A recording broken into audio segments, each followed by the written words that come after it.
नमस्कार सभी को, O2N पॉडकास्ट में आपका स्वागत है।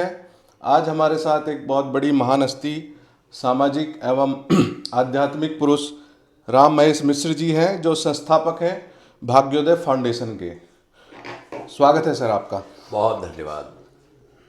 हम O2N पॉडकास्ट के पीछे हमारा उद्देश्य है कि हम अच्छे महान लोगों को, जो देश प्रेमी हैं, देश को आगे बढ़ता हुआ देखना चाहते हैं और जिन्होंने देश को आगे बढ़ाने में योगदान दिया है, उनको लाएं और उनका ज्ञान लोगों तक पहुंचा पाएं, बच्चों तक पहुंचा पाएं, जिससे वो भी उसको अपने जीवन में उतार कर आगे उस पर काम कर सकें। जी सर, मैं चाहूँगा सबसे पहले आप हमारे दर्शकों को अपना थोड़ा परिचय दें। नमित भैया, बड़ा प्रसन्न हूँ मैं zero to end digital education के इस स्टूडियो में पहली बार आकर, राष्ट्रीय राजधानी क्षेत्र अपने नोएडा में।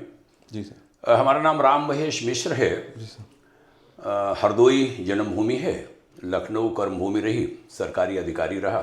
जी सर।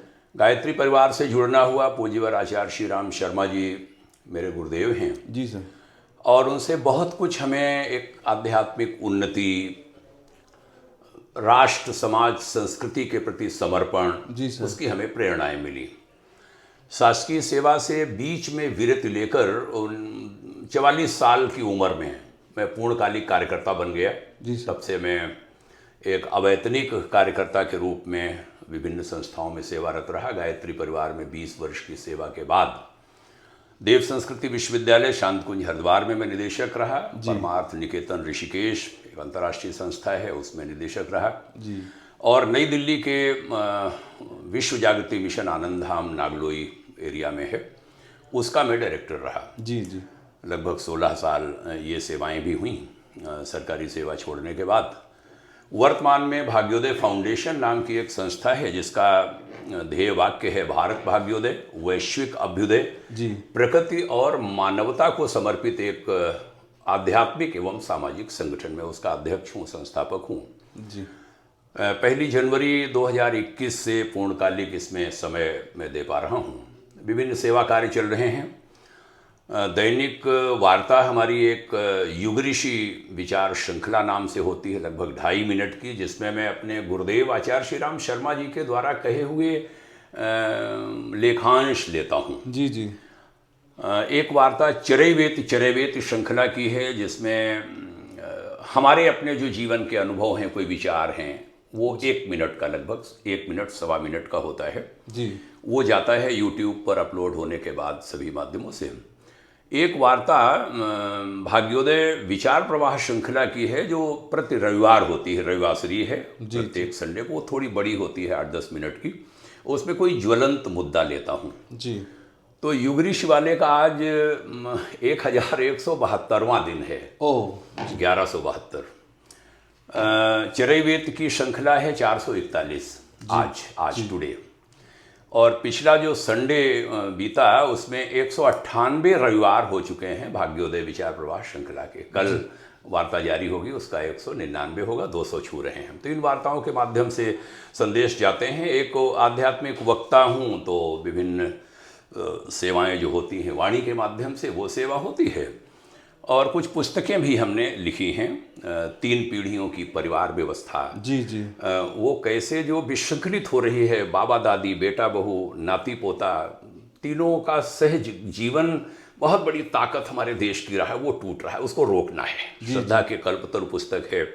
4 वर्णों पर, जातियों में जो समाज बट रहा है, वो वर्णों का महत्व समझे। ब्राह्मण वर्ण पर पुस्तक पूरी हो चुकी है, ब्राह्मणों का इतिहास और उनका भविष्य। और शेष 3 वर्णों पर भी लिखना है, क्षत्रिय पर भी, वैश्य पर भी। चौथे को हमने शब्द कहा है राष्ट्र शिल्पी वर्ण है, वो राष्ट्र का निर्माता है और बहुत आदरणीय है। 4 वर्णों में सबसे ज़्यादा आदरणीय है, क्योंकि वो निर्माण करता है। तो ऐसी ही विभिन्न गतिविधियां हमारी हैं। योग की है, कुछ आदर्श गांव बना रहे हैं, उनकी है। एक आश्रम भी बन रहा है हल्द्वानी की तलहटी में, वेद भारती आश्रम। 25 एकड़ लैंड एक हमारे मित्र हैं, उनका गांव है, वो लग रही है। तो उसके माध्यम से हम एक अलग प्रकार का आश्रम, जो देश को एक संदेश दे, शिक्षा का, स्वास्थ्य का, जीव दया का, प्रकृति का, जैविक खेती का, ऐसे कुछ संकल्प हैं जी, ईश्वर की क्या इच्छा है करेंगे। पुनः बधाई दूंगा, ये जो स्टूडियो आपने शुरू किया इसके बारे में बहुत बड़ा काम आप कर रहे हैं। यहाँ मैं आपके पहले सवाल का एंड लाऊंगा अपने गुरुवर आचार्य श्री राम शर्मा जी के द्वारा कही हुई एक बात को कोट करके। जी जी उन्होंने 80 के दशक में कहा था, अब यूँ समझे 24 साल इधर हो गए, 20 साल उधर, तो 80 के आसपास उन्होंने कहा था कि 21वीं सदी विज्ञान, जी पहला शब्द कहा था अध्यात्म, जी दूसरा कहा था विज्ञान, और तीसरा कहा था व्यवस्था की सदी होगी। जी जी 21वीं सदी अध्यात्म, विज्ञान और व्यवस्था की सदी होगी। इन तीनों से जो लोग जुड़ेंगे वही सरवाइव कर पाएंगे, जी यहां तक कहा था। अध्यात्म ने आध्यात्मिक होना, केवल पूजा पाठ ही नहीं है, आध्यात्मिक सच्चा। विज्ञान माने तकनीक, या तकनीक ही डिजिटल एजुकेशन की आप बात कर रहे हैं कि मैं तकनीक के माध्यम से शिक्षा देना चाहता हूं। जी जी ये उन्होंने इतने साल पहले कहा था। Great great. तीसरा व्यवस्था यानी प्रबंधन, अच्छा प्रबंधक बनना होगा, जो अच्छा मैनेजर है वही सफल हो पाएगा। तो नई पीढ़ी को कहूँगा कि इसका महत्व समझे, आध्यात्मिक भी बने देश की नई पीढ़ी, जी जी तकनीक से भी जुड़े। आज मोबाइल कंप्यूटर कितना, मतलब इसके बिना चल ही नहीं सकते। नहीं, आधार कार्ड सब लिंक है, बैंक सब। एक ऋषि ने इतने साल पहले कह दिया था। जी ग्रेट। और अच्छा प्रबंधन, जीवन प्रबंधन से लेकर समाज प्रबंधन, परिवार प्रबंधन, सारे प्रबंधन, तो ये सीखने पड़ेंगे। भाग्योदय फाउंडेशन ऐसे विभिन्न शिक्षण दे रहा है अपने साहित्य के माध्यम से। एक पुस्तक हम समग्र व्यक्तित्व निर्माण एवं सफल जीवन के 108 महत्वपूर्ण सूत्र, जी जी उसके वो भी मैं लाया हूँ। वो बुक जो ये आपने अभी अभी हमको गिफ्ट की है, ये बुक, इसके बारे में भी थोड़ा सा बताइए। इसमें नमित भैया 108 सूत्र हैं। इनको हमने 7 वर्गों में बांटा है। जी जी पहला वर्ग है बच्चों का, जिसमें अभिभावकों से हमने बात कही है कि बच्चों को पालें कैसे। फिर 8वें बिंदु से लेकर 21 बिंदु आगे हैं किशोर बच्चों के लिए, फिर युवाओं के लिए। फिर युवा हुआ तो कोई किसान बना, कोई व्यापारी बना, कोई कामगार बना, कोई प्रबंधक बना, किन्हीं सेवाओं में गया, व्यापारी बना। उनसे हमने कुछ कहा है यूथ के बाद। फिर बड़े बड़े लोग कि प्रदेश के चीफ सेक्रेटरी हैं, संस्थाओं के मुखिया हैं, जिनके पीछे बड़ी फॉलोइंग है, जिनके अंडर में अनेक लोग काम करते हैं, उनके लिए कुछ सूत्र हैं। फिर जो देश के संचालक हैं, सत्ता संचालक, उनके लिए भी कुछ बिंदु हैं। अच्छा, बीच में बात ये कहूँ कि ये मेरे कोई विद्वत्ता या कल्पना की उड़ान के सहारे नहीं लिखे गए, ये मेरे जीवन अनुभवों से निकले हैं। जीवन अनुभव कि कैसे छोटी छोटी गलतियां संस्था प्रमुख करते हैं तो पूरी संस्था कमजोर होती है, कार्यकर्ता टूटते हैं। कैसे राजनीति में बैठे हुए, सत्ता में बैठे हुए बड़े लोगों से थोड़ी सी गलती होती है तो किस तरीके से देश कमजोर होता है, इतिहास में उसको लिखा जाता है। आज आलोचना होती है बहुत बड़े बड़े लोगों की, आज समीक्षा हो रही है 150 साल, 100 साल बाद। वो सब बातें हमने इसमें लिखने की कोशिश की है। फिर वरिष्ठ जनों का, जो सीनियर सिटीजन्स हैं, उनके लिए कुछ बिंदु हैं, और 8 बिंदु अंत में हैं कॉमन, जैसे पर्यावरण का मुद्दा है वो सबके लिए। तो 108 सूत्र में हमने एक एक सेंटेंस में समझिए बात कही है, पढ़ने वाला है। पॉकेट बुक ऐसी बनाई है कि मैंने नाप के देखा कि कोई बच्चा होता है उसकी जेब में भी आ सके, छोटे से बड़े। और मेरी साउथ इंडिया में बात हुई है कुछ बड़े लोगों से, बोले कि मैं यहाँ तमिल, मलयालम, कन्नड़, तेलुगु, उसमें भी ट्रांसलेशन हम करवाएंगे। इन चीज़ों की सभी को ज़रूरत है। जो आपने इसमें लिखा है बहुत ही सफल, मतलब जो मंत्र हैं जो आपने लिखा है सभी वर्गों के लिए, चाहे बच्चा हो, प्रबंधन में जो कंपनियां चला रहे हैं, इवन मैं ये कहूँगा कि आपने अपने जीवन में, जो अभी हमारी पहले भी बात हो रही थी, आपने उन सब लोगों के साथ काम किया हुआ है, उन सब लोगों से आप जुड़े रहे हो जो बिल्कुल प्रदेश को, देश को चलाने वाले हैं, बड़ी बड़ी संस्थाएं चलाने वाले हैं। तो वही अनुभव हम आपका लेना चाहेंगे कि आप आज के भारत को किस नज़रिए से देखते हैं, क्या आने वाला भारत का भविष्य है? भारत का भविष्य उज्जवल है जी। इन दिनों एक शब्द बहुत प्रमुखता से लाया जा रहा है कि भारत जगत गुरु बनेगा। जी जी। तो जगत गुरु था, जी जी। बीच में गुलामी का एक लंबा काल रहा, जिसको एक क्या शब्द दें, काला काल कहें, क्या कहें, वो रहा। लेकिन उसमें भी हमारे संत जगत ने बहुत बड़ी भूमिका निभाई है। एक जस्टिस शंभुनाथ श्रीवास्तव हैं, छत्तीसगढ़ के प्रमुख लोकायुक्त रहे, यूपी के इलाहाबाद हाई कोर्ट के जज रहे, बढ़िया, उनका बड़ा सुंदर कैरेक्टर है।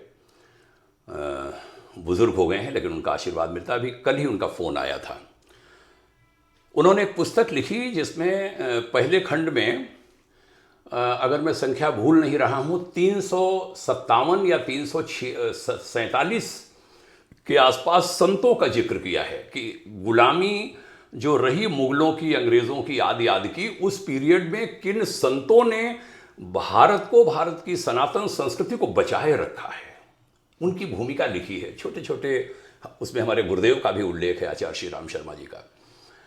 तो जो चिंतक, जो आध्यात्मिक पुरुष रहे, उन्होंने इन गुलामी के काल में कैसे संस्कृति को, लोगों को थामे रखा है। जी जी। तब आज हम भारत हैं। जी जी। तब आज हम सनातन हैं, नहीं तो न जाने कब का मिट गया होता, न जाने कितने देश मिट गए। जी, मिट गए। वहाँ की मूल संस्कृति खत्म हो गई, बदल गई।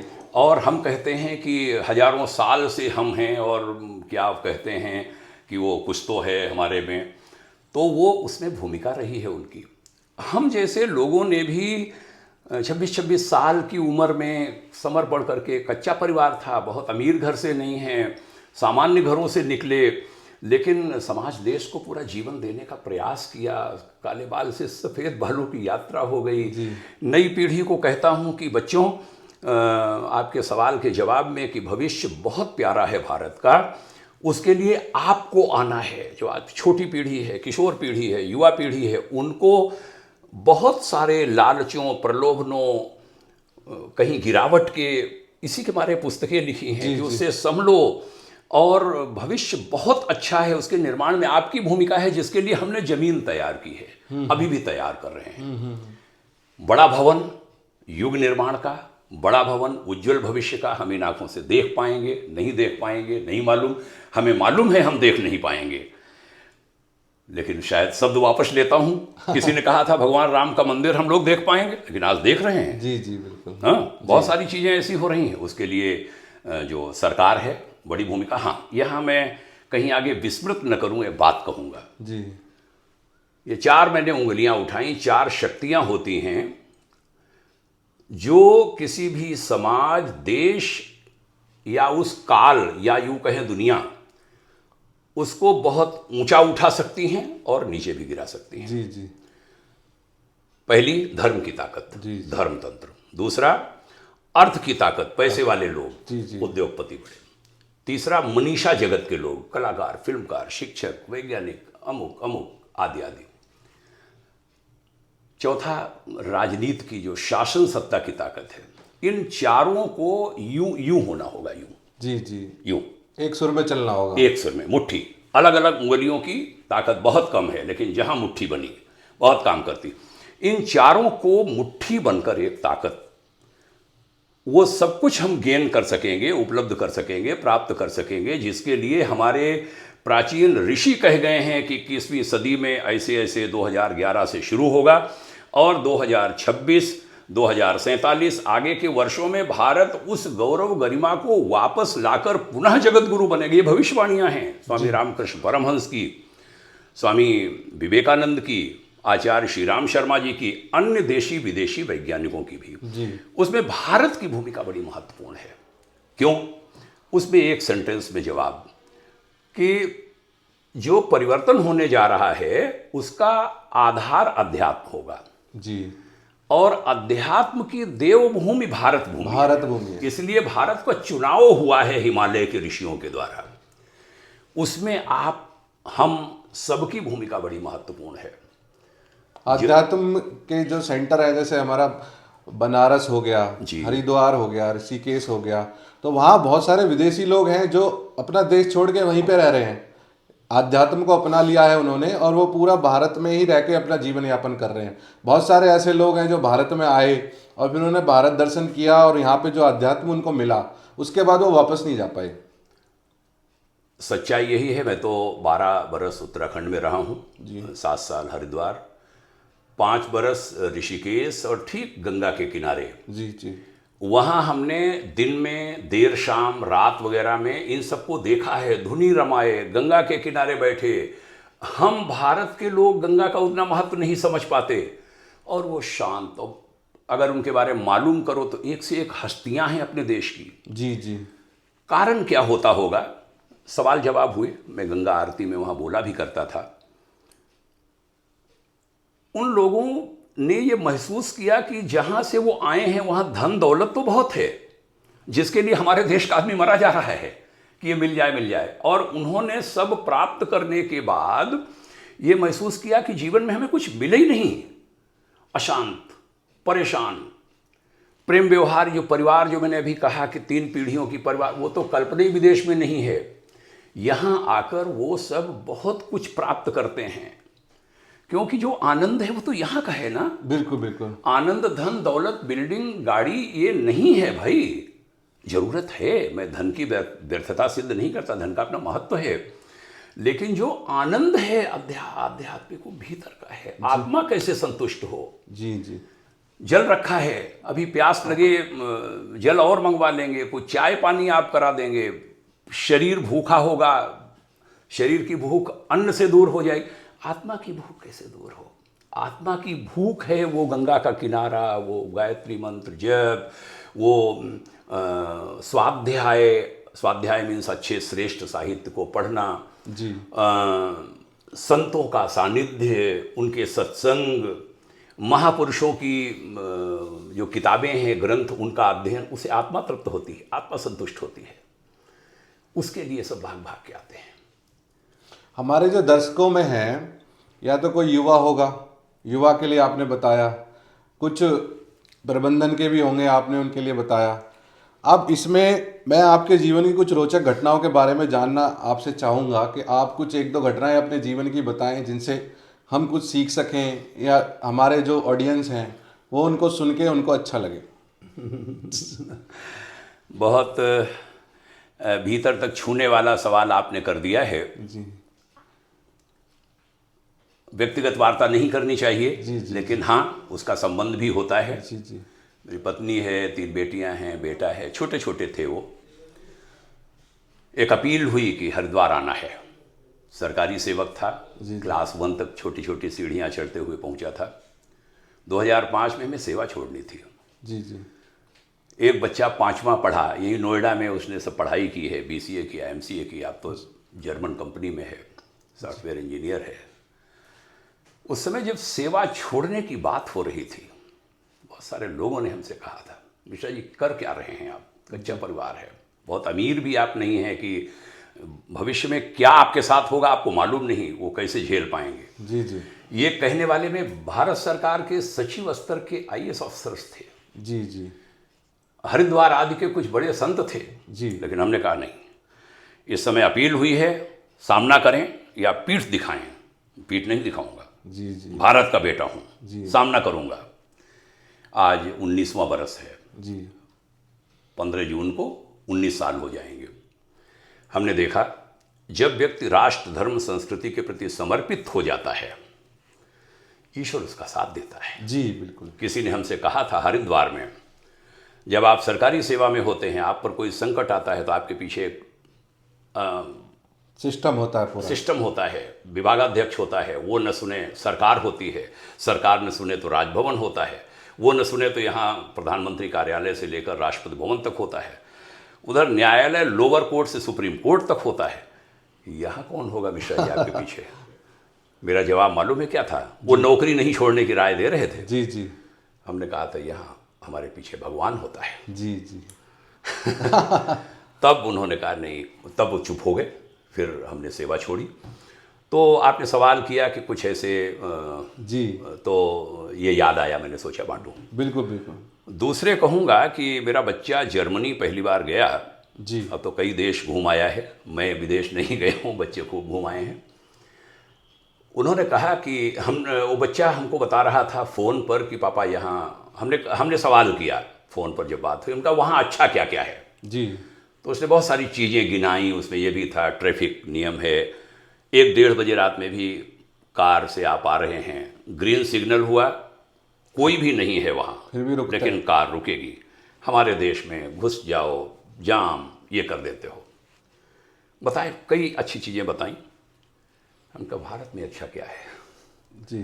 तो उसने कहा कि परिवारों का प्रेम, मित्रों का प्रेम, परस्पर का प्रेम, पड़ोसियों का प्रेम, जी जी। ये विदेश में नहीं है। ये उसका जवाब था। वही श्रद्धा के कल्पतरु पुस्तक जिसकी हमने चर्चा की, उसमें यही सब चीज़ें हैं। तो ये नई पीढ़ी को कहूँगा कि दुनिया भर में बहुत कुछ आपको मिल जाएगा, लेकिन ये जो भारत की चीज़ है, नकली मुस्कान बाहर मिल सकती है, असली नहीं मिलेगी, जो दिल से दिल को जोड़ दे।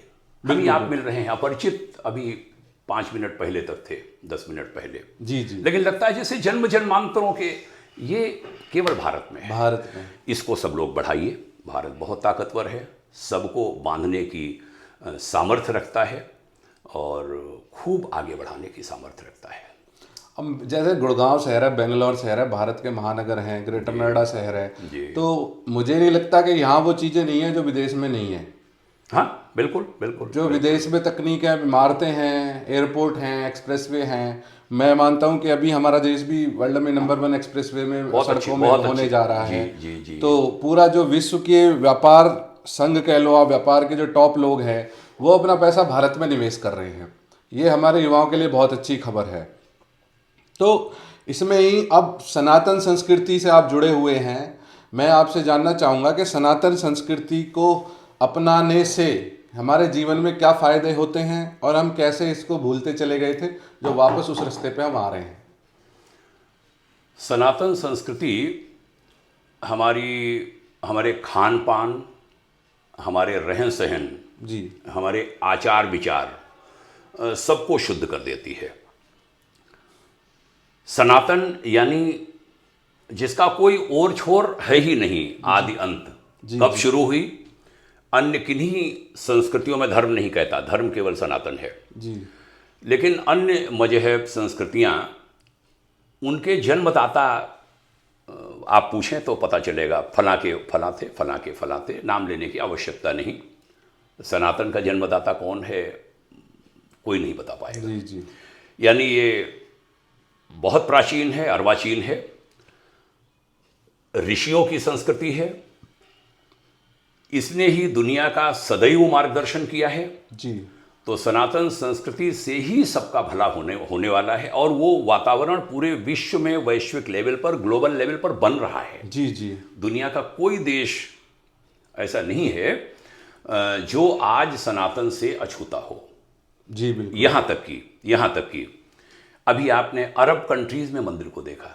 जी। जरा कल्पना करें, आम व्यक्ति ये सोच सकता है कि अरे वो मोदी जी ने वहाँ के शेख से, सुल्तान से, वहाँ के जो चीफ होते हैं, संपर्क किया होगा, प्रभाव का इस्तेमाल किया होगा, मित्र बन गए होंगे, स्वामीनारायण संस्था के भक्त आए होंगे, उन्होंने पहल की होगी, मंदिर बन गया। मेरा जवाब मालूम है क्या है? नो, बिल्कुल ऐसा नहीं है। प्रयास हैं, मोदी जी के प्रयास हैं, उस संस्था का भी प्रयास है, लेकिन दुनिया सनातन का जो पूरा प्रभाव है, जिससे बदलाव आ सकता है, जिससे भारत में जो प्रेम संबंध और एक राष्ट्रीय प्रसन्नता का जो वो दिखता है, उसकी अनुभूति वो लोग कर रहे हैं। सनातन के अर्थशास्त्र को मैं अर्थशास्त्र शब्द का इस्तेमाल करूंगा। भगवान राम का भी मंदिर बना, अभी समाचार था, 1 अरब रुपए का चढ़ावा 1 महीने में चढ़ा है। जी जी। जनवरी के बाद ओनली फरवरी में, और फरवरी भी होता है 29 दिन का था जी। 29 दिन में 1 अरब पैसे से अगर जोड़ें तो अर्थशास्त्र समझ में आ रहा है दुनिया को कि सनातन का अर्थशास्त्र बहुत, अर्थशास्त्र केवल पैसे से ही नहीं है, अर्थ को केवल पैसे से ही न तौला जाए।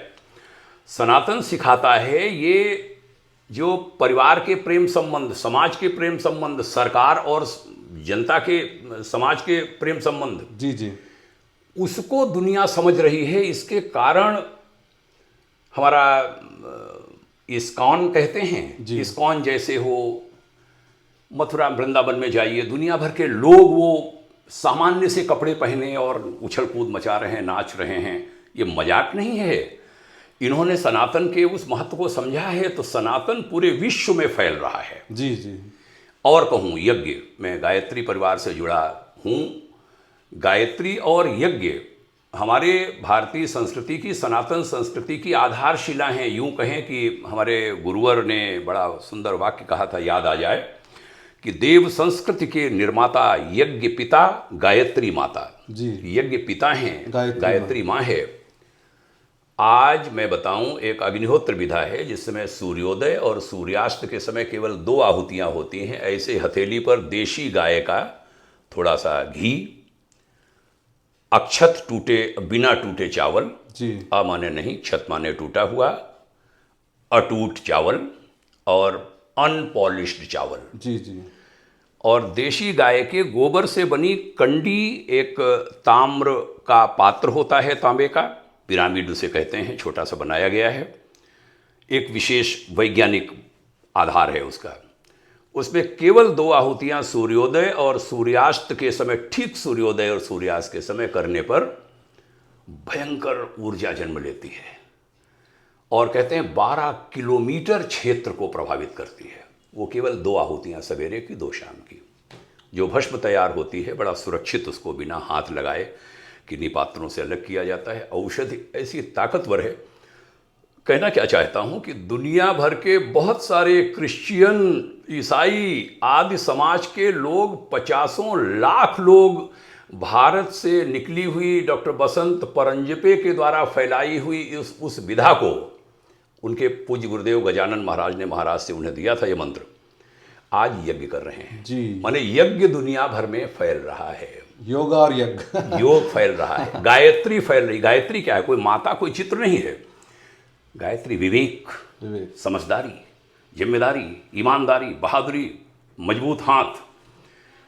तो दुनिया उससे आप्लावित हो रही है, वो जुड़ेगी। भारत के हम लोगों की भूमिका ऐसे में बहुत महत्वपूर्ण हो जाती है, खासकर जो धर्मतंत्र के लोग हैं, वो सही तरीके से बातों को रखें। जहाँ कहीं कोई लालच आ जाता है जी, उधर हो सकता है कहीं आपका सवाल आगे हो, लेकिन मेरे आया है इस समय, मैं बोलना चाहूँगा। जी जी।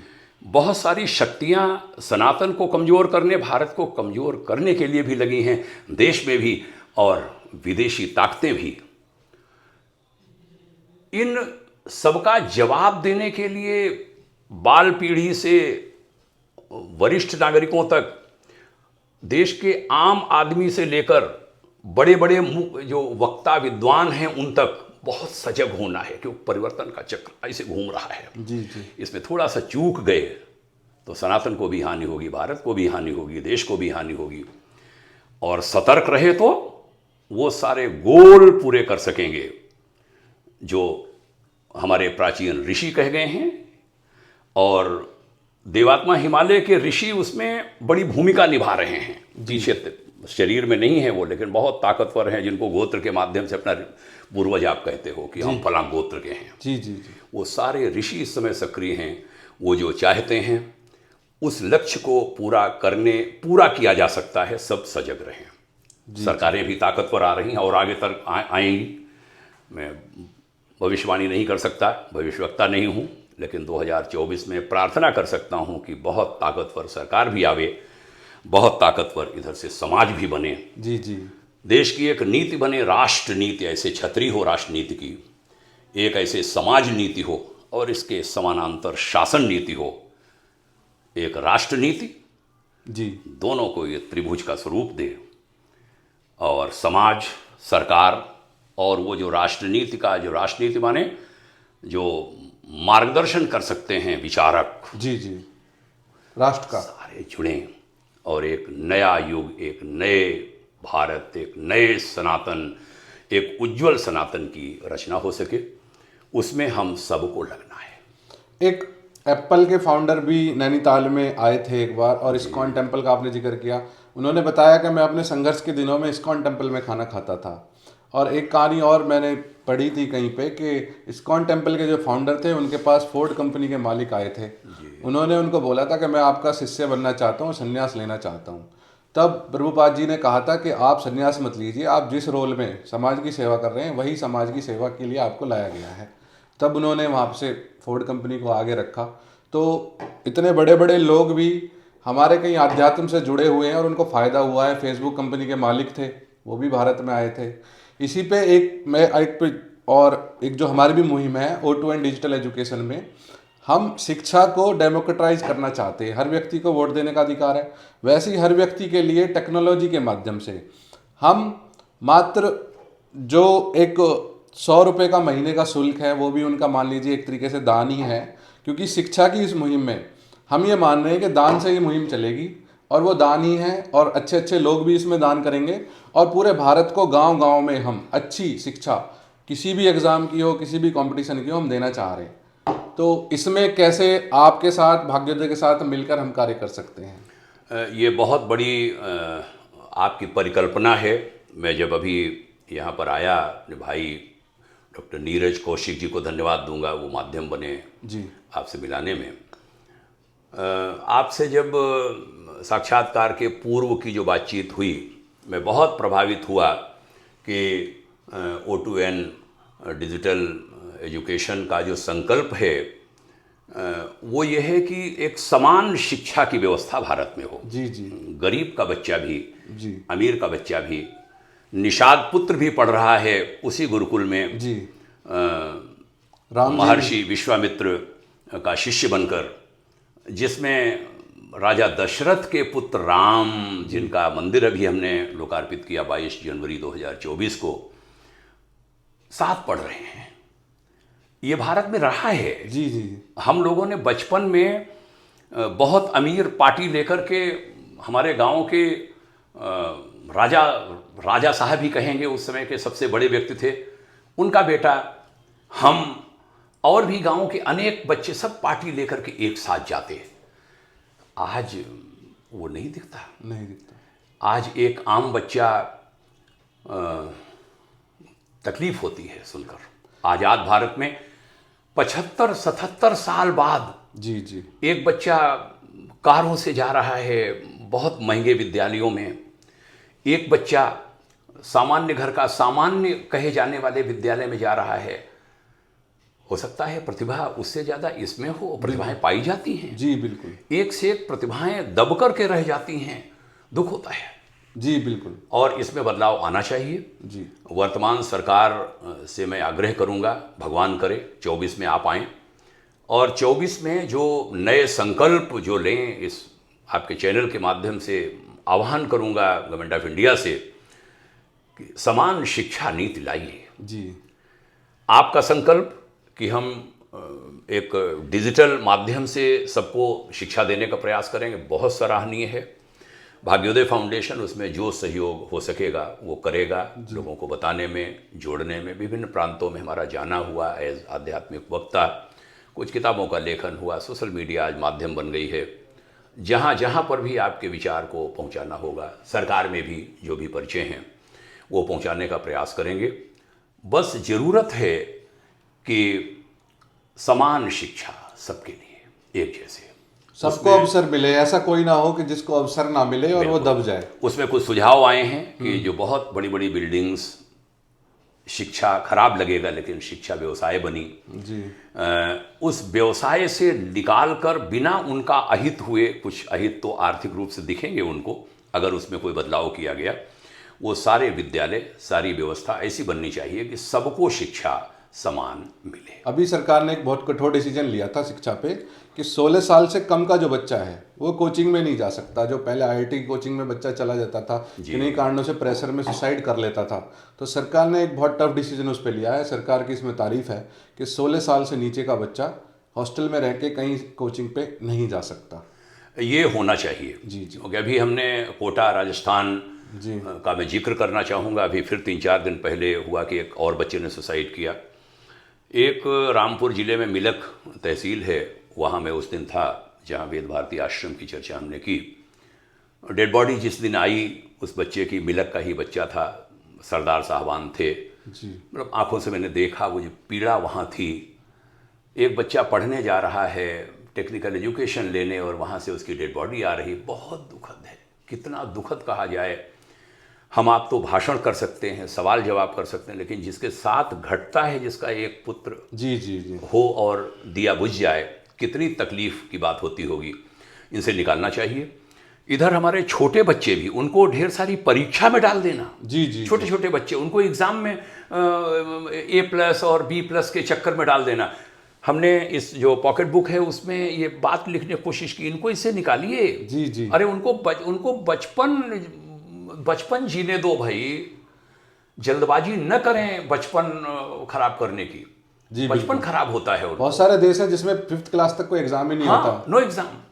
उस पर हमारे कुछ लोगों ने काम किया है, और हम जो आश्रम बनाने जा रहे हैं वहाँ पर भी एक परिकल्पना है कि कोई ऐसा गुरुकुल चलाएं जहाँ ये परीक्षा विहीन वाला हो और बच्चे का विकास होने दो। नई शिक्षा नीति में भी कुछ ऐसे लाए गए हैं और इस दिशा में काम हो रहा है। हाँ, उसमें हम सबको समर्थन देने की आवश्यकता है। जी जी। जो ऐसे काम हो, निश्चित रूप से कुछ लोगों के जो निहित स्वार्थ हैं उन पर चोट लगेगी। जी जी। लेकिन हाँ, एक तो उनको करना चाहिए कि इन स्वार्थों से बहुत बड़ा स्वार्थ है हमारे राष्ट्र का निर्माण, उसका हित होता है तो वो हमारा बड़ा स्वार्थ पूरा हो रहा है। और मैं तो ये मानता हूँ 140 करोड़ के देश में मुझे नहीं लगता कि उन लोगों के लिए भी बच्चों की या शिक्षा में कमी है एडमिशन की। 140 करोड़ के देश में मुझे लग रहा है कि अगर ऐसा सिस्टम बनाया भी जाए तो मुझे लग रहा है दोनों को ज़्यादा प्रभावित नहीं करेगा। ये करना पड़ेगा, गुरुकुलों को बढ़ाना पड़ेगा। शहरी क्षेत्र में स्कूल कॉलेज होने चाहिए, हाँ, बिल्कुल। लेकिन रूरल क्षेत्र में एक अलग व्यवस्था होनी चाहिए। वो व्यवस्था होनी चाहिए गुरुकुलों का, की जो परिकल्पना भारत में रही। जब हम गुलाम थे अंग्रेजों के जी, उस समय गांव-गांव गुरुकुल थे। गुरुकुलों को एक कानून बनाकर धीरे धीरे खत्म किया गया। जी जी। संस्कृत वाले पढ़ने वाले लोगों को ये तो धन्यवाद दूंगा उन ब्रह्मपुत्रों को जिन्होंने ग्रंथ नष्ट किए। संस्कृत भाषा पढ़ने वालों को दंड देने की व्यवस्था हुई, उधर ग्रंथ जलाए जा रहे हैं। उन्होंने कितना नमन करें उन तपस्वियों को कि एक एक ग्रंथ को उन्होंने याद कर लिया। जी, याद कर लिया कि न जाने कब ग्रंथ हमारा छीन लिया जाए, चोरी से पढ़े और उसको याद कर लिया, यहाँ रख लिया, यहाँ रख लिया, ग्रंथ उधर जल गया। फिर उन्होंने अपने बच्चों को पढ़ा, वो बोल बोल के पढ़ाया, फिर उन्होंने लिया, फिर उन्होंने अगली पीढ़ी को दिया, बूढ़े हो गए, अगली पीढ़ी को। ऐसे ग्रंथों को ब्रह्मपुत्र बचा के लाए हैं आज तक। फिर वो पुनः प्रिंट हुए जी। जब हम कहीं आज़ाद हो पाए। बहुत बड़ी भूमिका है। ये जो आप कह रहे हैं इसमें बिल्कुल आप सही कह रहे हैं। से गीता में भी लिखा है, सारी चीज़ें साफ साफ लिखी हैं कि कर्म ही सब कुछ है, कर्म के लिए किया जाए सारी चीज़ें। इसमें मैं एक मुहिम पे और आपका ध्यान लाना चाहूँगा, उसके बारे में आपके क्या विचार हैं कि भारत में जो बहुत बड़ा व्यापार विदेशी लोगों का जमा हुआ है। वैसे भारत तो एक ओपन इकोनॉमी है, कोई भी आके व्यापार कर सकता है, लेकिन कुछ पॉलिसी या कुछ सपोर्ट से ये चीज़ें बन जाती हैं। हमारे जो युवा हैं और भी हैं बिजनेसमैन, अभी कुछ ऐप्स गूगल कंपनी ने बहुत सारी भारतीय उद्यमियों की ऐप्स को डिलीट कर दिया। अब क्या हो रहा है कि गूगल का एक होल्ड है पूरा उस पर, फेसबुक है और कंपनीज हैं। तो भारत एक ओपन इकोनॉमी में कोई भी आ सकता है। 91 में हमारा देश ओपन इकोनॉमी हो गया था, उससे बहुत फ़ायदा भी हुआ देश को। लेकिन भारत में हम चाहते हैं, मैंने इस पर 16,000 किलोमीटर की पूरे देश की यात्रा भी करी है, स्वदेशी अपनाओ विदेशी ऐप डिलीट करो। तो हमारे जो मोबाइल में है 1947 में हम आज़ाद हो गए, सब कुछ हमारा अपना है कि हमारी कंपनियां कपड़े बना रही हैं, गाड़ी बना रही हैं, सारी चीज़ें हैं, हथियार कंपनियां बना रही हैं। इस पर मुहिम भी सरकार की अच्छी चल रही है। और इसमें यह है कि स्वदेशी ऐप्स को ही यूज़ करें, विदेशी ऐप्स को डिलीट करें। हम लोगों को भी जागरूक बनना पड़ेगा कहीं ना कहीं। हम लोगों को भी अपने स्वाभिमान को जगाना होगा। हमें बहुत चीज़ों पे ध्यान जाता है, हम एक सरकार की आलोचना करते हैं, कोई दूसरा सरकार की आलोचना करता है, बट एज ए नागरिक अगर हम सब नागरिक देश हितैषी बन जाएं तो मुझे नहीं लगता किसी सरकार को भी मार्गदर्शन देने की ज़रूरत है। हमें ऐप्स में जो है, हम इंटरनेट पे आज़ादी की हमारी मुहिम है कि भारत को इंटरनेट पे आज़ाद होना चाहिए। बहुत सारी कंट्रीज़ में, मैं अगर दुबई में जाता हूँ तो दुबई की अपनी ऐप्स हैं, चाइना में वहाँ की अपनी ऐप्स हैं। तो भारत इंटरनेट पे अभी भी मैं मानता हूँ कहीं ना कहीं गुलाम है। तो ये इसके मुहिम पे आप क्या कहना चाहते हैं? इस दिशा में निश्चित रूप से प्रयास होना चाहिए, और विशेष रूप से जो आम यूजर है जी, उसको बहुत सजग सतर्क होना होगा और आगे बढ़ना होगा स्वदेशी ऐप को अपनाने में। जी जी। अभी जब आप कह रहे तो मुझे कुछ बातें याद आई जी। अभी हमने आरंभ में आपको बताया कि मैं कुछ वार्ताएं दैनिक और रविवासरी बोलता हूं। कई बार हमारे मित्र कहते हैं कि भाई साहब आपके व्यूअर बहुत कम इसमें हो रहे हैं, तो हमने कहा एक तो हमारा ध्यान नहीं जाता, व्यूअर बढ़ाने जैसा हमारे भाव ही नहीं है, कुछ पैसा मिलेगा वो मिलेगा। हमारा ये होता है कि जो किसान होता है ना, किसान यूं एक कपड़े में बीज डालता है और यूं फेंकता है, कौन सा बीज किस ढेले के नीचे जा रहा है, ऊपर जा रहा है का उसे फिक्र नहीं होती। उसको होता है कि विश्वास है कि बीज पड़ेगा, जहां भी पड़ेगा वहां जमेगा और एक बीज 100 देगा। जी जी। ऐसा हमारा मत है कि बीज बीज की भांति डालो, उसके फल भी दिखे। कि जैसे फेसबुक पर सीधा भी वीडियो हमने डाल दिया, वहाँ यूट्यूब पर अपलोड करने के बाद एक फ़ोन आता है हमारे पास जी। बंगाल तरफ से। आज उसका 1172 हमने कहा कड़ियाँ हुई हैं युग ऋषि विचार श्रृंखला की, उस समय 450 हो रही थी। जी। आप राम महेश मिश्रा जी बोल रहे हैं? जी, मैं ऐसे बोल रहा हूँ। आज आपके प्रवचन ने मेरे प्राण बचा लिए। ओहो। जिज्ञासा की क्या बात है? बोले मैं आपका मित्र नहीं हूँ, कहीं जुड़ा नहीं हूँ, किसी मित्र के थ्रू फेसबुक पर जुड़ा होऊंगा, मैं सुसाइड करने जा रहा था। ओहो। मैंने सोचा कि मोबाइल पकड़ लूँ कि डेड बॉडी जो मेरी होगी वो आइडेंटिफाई हो सके मोबाइल से, जहाँ भी मरने जा रहा होगा। इस अवस्था में मोबाइल पकड़ता है, मोबाइल में कहीं फेसबुक पर उंगली दब जाती है, फेसबुक पर राम महेश मिश्रा हैं। ओह। अब वो बोलने लगते हैं डायरेक्ट। अगर लिंक ओपन करना होता तो समय लगता। जी जी। और सुसाइड जैसा तो पल भर का होता है, सेकंड में, बिल्कुल। उसके भी 100 में। वहां कोई ऐसा गुरुदेव का विचार था, जीवन और जीवन का की कीमत, महत्व। हाँ। कुछ ऐसा ही बोलने लगे होंगे हम, हमारी वाणी से गुरुदेव के विचार कि जीवन का महत्व समझो। लोग महत्व नहीं समझते, कितना बेशकीमती जीवन है, क्षण भर में आवेश में नष्ट कर देते हैं। ऐसे ही कुछ रहा होगा उसमें, उस दिन का था। फिर वो बड़ा रोया, उसने कहा मेरी उम्र 42 साल है, मेरी पत्नी विधवा हो जाती, मेरे दोनों बच्चे अनाथ हो जाते, आप बहुत महान हैं। मैं बहुत भावुक हुआ। मेरा घर इंदिरा नगर लखनऊ में है, मैं ऊपर के मंजिल पर गुरुदेव का कक्ष है, वो गया, फिर पहले वो रोया, फिर हम रोए। ओह। और मैं गुरुदेव के कक्ष में गुरुदेव के चित्र के सामने कहा, गुरुदेव आप कितने महान हैं, आपके विचार के हमने तो केवल पढ़ दिए थे। हाँ हाँ हाँ हाँ। तो कहना चाहूँगा कि ऐसी अच्छी चीज़ें विदेशी ऐप पर डालने के बाद उसके व्यूअर्स वगैरह की संख्या जब बहुत कम होने की सूचना लोग देते, मेरी भी निगाह पड़ती है, ऐसा नहीं है। जब सवेरे अपलोड करता हूँ, देखता हूँ कल का कितना, मैंने कहा ध्यान नहीं देता हूँ, तब भी ध्यान तो देखो जाता है। जी जी। तो मैंने इस पर चिंतन किया, तो एक दिन याद आया कि फेसबुक पर हमें एक क्या बोलेंगे उसे, वार्निंग आई, नोटिफिकेशन तो क्या कहेंगे, वार्निंग आई, आपके हमारे जो स्टैंडर्ड हैं उसके अगेंस्ट आपकी वार्ता जा रही। हालांकि मैं ऐसा कोई नहीं कहता हूं जो जाती हो, लेकिन उनकी दृष्टि में क्या था। आगे कहा आप ऐसी वार्ताएं जारी रखेंगे, अंग्रेजी में था, उसका भाव बोल रहा हूं, तो आपकी जो वार्ताएं हैं उनको मिनिमाइज किया जा सकता है, माने 100% की बजाय 20% देख सकें, ऐसा कुछ होता होगा उसमें, बिल्कुल, बिल्कुल। वो कर देते हैं। तो मेरा अनुमान है कि वो लोग ऐसे ही करते होंगे, इसके बारे में जब कोई देखेगा ही नहीं तो क्या लाइक आएंगे, बिल्कुल बिल्कुल, क्या कमेंट आएंगे, जब आदमी पढ़ी देख ही नहीं पा रहा है। क्योंकि जितने में व्हाट्सएप ग्रुप्स हैं, ब्रॉडकास्ट लिस्ट हैं, अन्य ग्रुप्स हैं, उन पर जो सब सवेरे रोज हमारा सवेरे समय लगता है, उसमें सवेरे जब डलवाता हूं तो जितने लोग हमको धन्यवाद देते हैं उससे कम व्यूअर होते हैं, तो कुछ तो गड़बड़ है।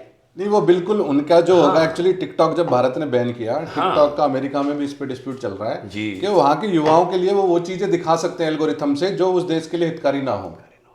तो ये एक बहुत बड़ी डिस्कशन है, इस पे आगे कभी हम मिलेंगे, दोबारा चिंतन करेंगे।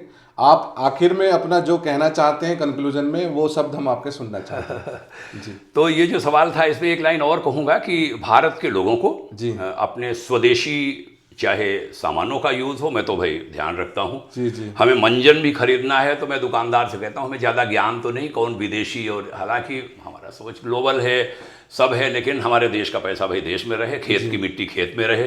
क्योंकि खेत की मिट्टी बह के बाहर गई तो खेत तो कमजोर होगा। बिल्कुल बिल्कुल। ऐसे ही भारत का पैसा भारत में रहे, तो हमें भैया वो वाला मंजन देना जो जिसका पैसा विदेश में न जाए, ये तो मैं कहता हूँ। नहीं, इसमें एक स्वामी रामदेव जी ने बहुत अच्छा बड़ा काम काम, किया बड़ा है काम। और वो शिक्षा पे भी कर रहे हैं। एक नया बोर्ड बनाना चाह रहे हैं, वैदिक बोर्ड। हमारा निकट से बन गया है, जी, बोर्ड जी, बन गया है, है। मान्यता हो गई है। जी, हमारी जी। बड़ी निकटता उनसे है, जी जी स्वामी जी आचार्य बालकृष्ण जी से, और जी, हमें जी। सौभाग्य मिला है उनके बिल्कुल अंदर तक साथ बैठने का।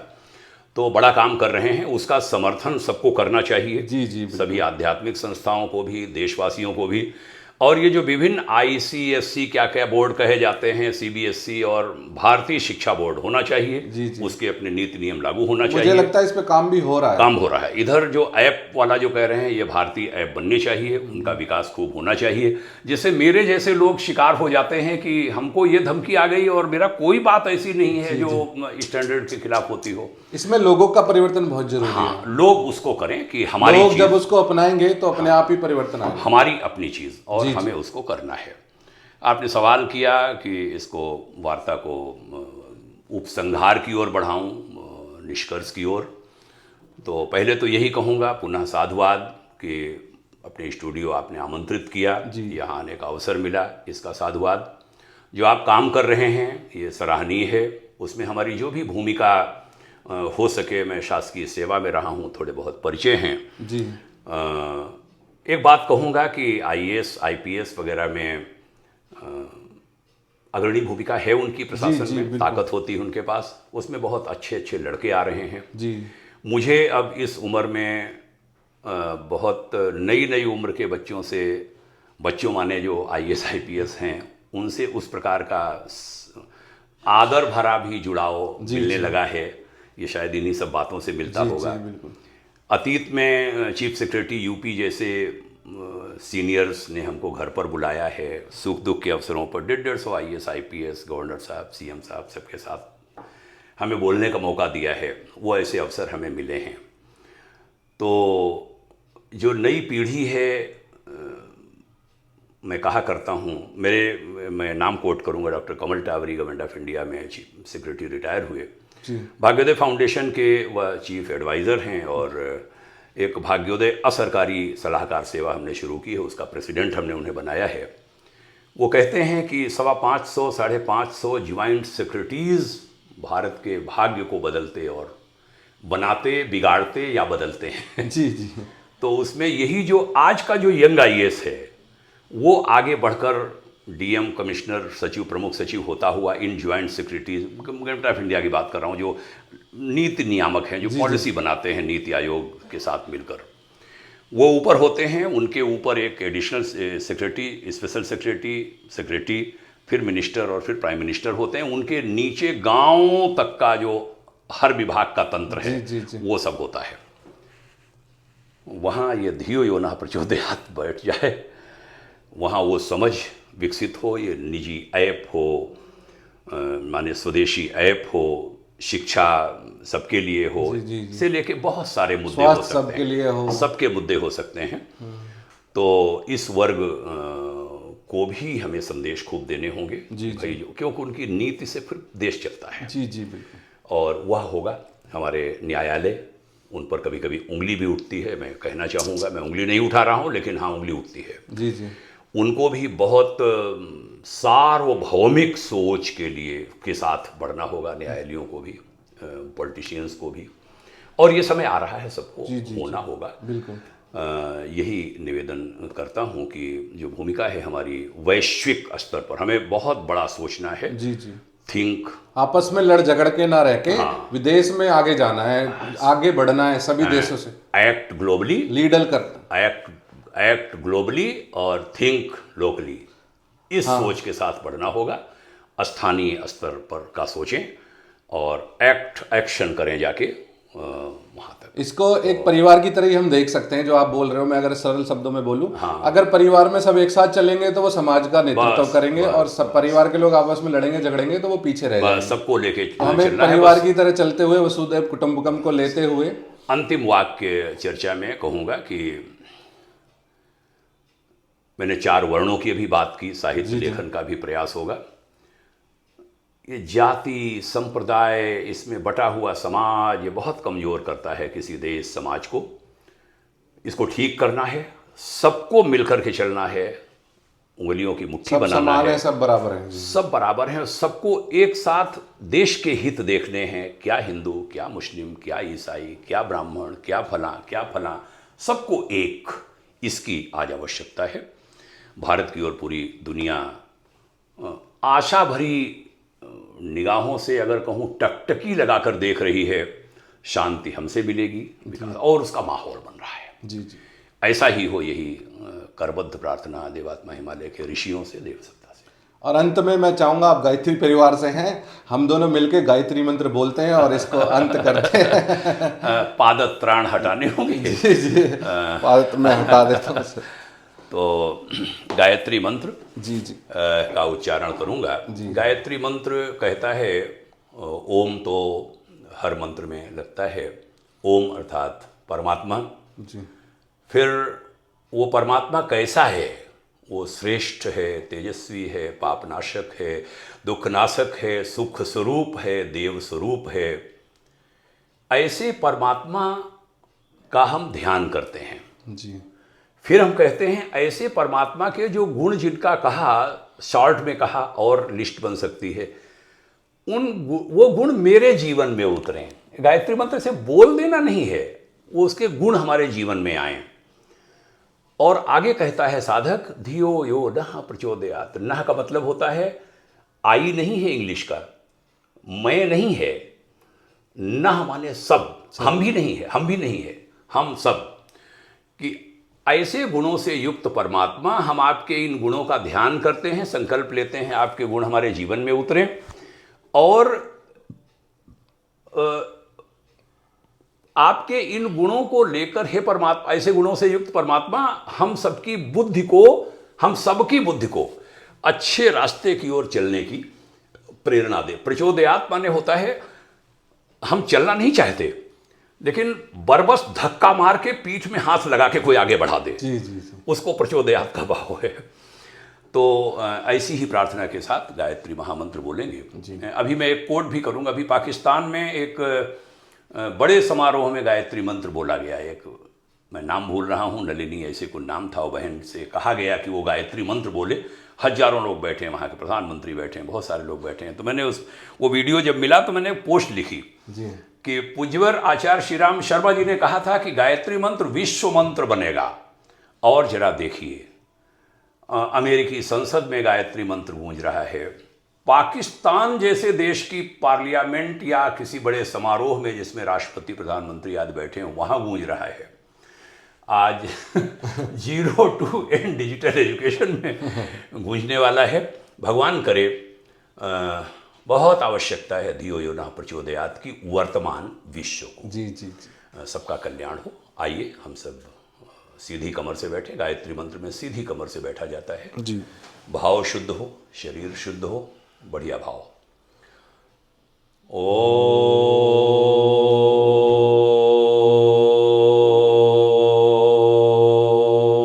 भूर्भुवः स्वः तत्सवितुर्वरेण्यं भर्गो देवस्य धीमहि धियो यो नः प्रचोदयात्।